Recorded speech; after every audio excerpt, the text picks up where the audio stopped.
যুক্তরাষ্ট্রের দক্ষিণ পূর্বাঞ্চলে আঘাত হানা দেশটির ইতিহাসের অন্যতম শক্তিশালী হ্যারিকেন হেলেনের তাণ্ডবে অন্তত ৪৩ জন মারা গেছেন। শুক্রবার ২৭ সেপ্টেম্বর দেশটির দক্ষিণ পূর্বাঞ্চলের উপকূলের লাখো মানুষ বিদ্যুৎ বিচ্ছিন্ন ছিলেন।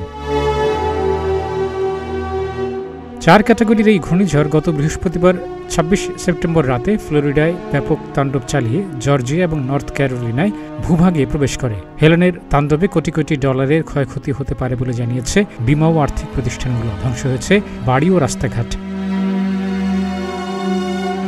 ভুক্তভোগী পরিবার থেকে ব্রিটিশ গণমাধ্যম বিবিসিকে জানানো হয়েছে, ঘরবাড়ি ভেসে যাওয়ায় সাঁতার কেটে তারা নিরাপদ আশ্রয়ের খোঁজে বাড়ি থেকে বের হয়েছেন। যুক্তরাষ্ট্রের federal emergency management agency FEMA জানায় ৬ ঘন্টার মধ্যে হেলেন হ্যারিকেনে রূপ নেয়।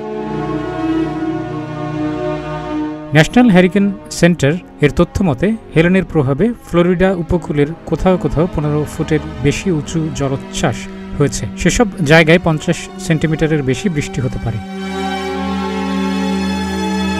যুক্তরাষ্ট্রে আঘাত হানা হ্যারিকেনগুলোর মধ্যে শক্তির বিবেচনায় হেলেন ১৪তম। ঘণ্টায় ৪২০ মাইল গতিতে বাতাস বয়ে গেছে। এর আগে ২০১৭ সালে হ্যারিকেন আইডা এবং ১৯৯৬ সালে হ্যারিকেন ওপালের সময় ঘণ্টায় ৪৬০ মাইল গতিতে বাতাস বইতে দেখা যায়। হ্যারিকেন হেলেনের প্রভাবে ফ্লোরিডা, জর্জিয়া, টেনেসি এবং উত্তর ও দক্ষিণ ক্যারোলাইনার বিস্তীর্ণ এলাকায় তীব্র বাতাস ও ভারী বৃষ্টি হচ্ছে।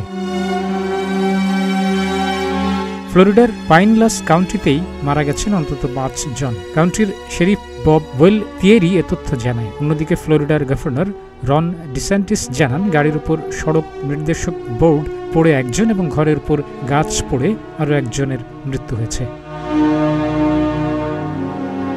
ডেস্ক রিপোর্ট, প্রতিদিনের বাংলাদেশ।